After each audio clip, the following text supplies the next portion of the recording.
బొంతా గురవయ్య అనే వ్యక్తి ఈ విధంగా ఎలకల ముందు ఆడడానికి గల కారణం 1 నెల క్రితం మాత్రం ఎస్ఐ గారు, పవన్ అనే ఎస్ఐ గారు జిఎస్ఎల్ మెడికల్ ఇన్స్టిట్యూషన్స్ మరియు కిమ్యూ ఇంటర్నేషనల్ యూనివర్సిటీ భాగస్వామ్యంతో ఇండియన్ అలైన్డ్ ఎంబీబీఎస్ కోర్స్ అడ్మిషన్లు అందిస్తోంది నియో. అబ్బాయి ఊరు బయట ఎక్కడ ఉంటున్నాడు, బతుకుదేరు కోసం మొన్న వచ్చాడు. వచ్చిన తర్వాత 1 నెల క్రితం పిలిచి కేసు పెట్టాడు. అబ్బాయి ఏదో బీడ్ల దగ్గర, ఎద్దుల బీడ్ల దగ్గర గుర్రెలు మేపుకునే విషయంలో వాళ్ళు కొట్టారు. కొట్టిన దానికి కేసు పెట్టాడు అబ్బాయి.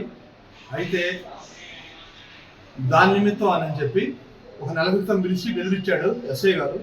అయినా కానీ అబ్బాయి రాజీకి రాలేదు. మళ్ళీ నిన్న పిలిచి ప్రసాదు, గురవయ్య కొడుకులు ఇద్దరు, గురవయ్య వాళ్ళ అన్న కొడుకు, మొత్తాన్ని 5గురిని కేసు కట్టామని చెప్పి బెదిరించి నిన్న వీళ్ళిద్దరిని కొట్టడం జరిగింది. ఆ కొట్టి బెదిరించే దాని విషయంలో గురవయ్య మనస్తాపం చెంది పురుగుల మందు తాగాడు. దానికి బాధ్యులు మాత్రం ఎస్ఐ గారు. పోయిన నాయకుల్ని కూడా నానా బూతులు తిట్టాడు. జరిగింది ఇది. మా ఆయన పేరు గురవయ్య, బొందా గురవయ్య. మాకు 2023లో గొడవలు అయిన చుంపేట దగ్గర. ఆ గొడవలను మేము మా ఆయన్ని పిల్లల్ని కొట్టారు. వాళ్ళు తండ్రి కొడుకులు అందరూ కలిసి కొడితే మేము కేసు ఫైల్ చేసాము. ఆ కేసుకు తిరుగుతున్నారు. ఈ లోపల 2024లో కూటమి ప్రభుత్వం వచ్చింది. వచ్చిన దగ్గర నుంచి ఆ గంగ అతను, నమ్ములు గంగ అనే అతను మా ఇంటి మీదకి వచ్చి ఆడోళ్ళని లేకుండా తిట్టాడు. నమ్ములు గంగ, సింగరయ్య, నమ్ములు సింగరయ్య, కన్నెన్నారు ముగ్గురు వచ్చి ఇంటి మీదకి ఎట్టబడితే అట్ట ఆడవాళ్ళని అసభ్యంగా మాట్లాడాడు. మాట్లాడినా కానీ మేము సర్లాన్ని వదిలేసాము. ఊరు వదిలిపెట్టి కూడా వెళ్ళి 2 సంవత్సరాలు బయటే బతికాము.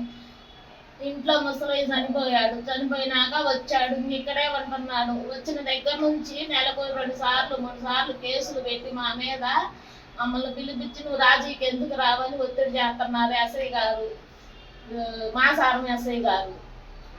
ఒత్తిడి చేసి ఊళ్ళో కూడా శ్రీకాంత్ అనే అతను పిలిచి ఏంటి మీరు కేసు రాజీ రాకపోతే ఇంతకన్నా తీవ్రంగా ఉంటుందని బెదిరిస్తున్నాడు. సింగరయ్య, నమ్ములు సింగరయ్య వీళ్ళందరూ ఎన్ని పిలిచాల్లో బెదిరిస్తున్నారు దారిని పోతున్నా కానీ. ఈ యొక్క బెదిరింపులు ఇంట్లోనేమో రేపు గుళ్ళో ఆదివారం అమ్మవారి బాణాలు ఉన్నాయి. ఆ బాణాలు కూడా ఆగిపోయినాయి. ఈ కేసుల వల్ల తీసుకుపోయి స్టేషన్లో ఇబ్బంది పెడుతున్నారు. ప్రతి దానికి బెదిరిస్తున్నారు. అదేమంటే ఏంద్రాలో కేసులు రాజీకి రాకపోయినా నీ మీద కేసులు పెట్టి నిన్ను ఇబ్బంది పెడతావురా, రేపు వాడి పక్కకు పోయి చేయి కోసుకొనైనా మీరే కొట్టారు, మీరే చేశారని మేము కేసు పెడతాంరా అని చెప్పి బెదిరిస్తున్నాడు. మా ఆయన, మా మరిది వీళ్ళందరూ కొంచెం వైసీపీ కలిగి ఉంటారు. వైసీ తరఫున తిరుగుతున్నారని మా మరిదిని ఏం చేయలేక మా ఆయన అడ్డం పెట్టి కేసులు పెట్టి మమ్మల్ని ఇబ్బంది పెడుతున్నారు. పిల్లల్ని, మా ఆయన్ని, మా మరిదిని, మా బావాళ్ళని. నా పేరు బొంతా ప్రసాద్, మా అన్నయ్య పేరు బొంతా గురయ్య. 2023 వేలకాడ తగాతయింది. తగాతైతే కేసు పెట్టాం.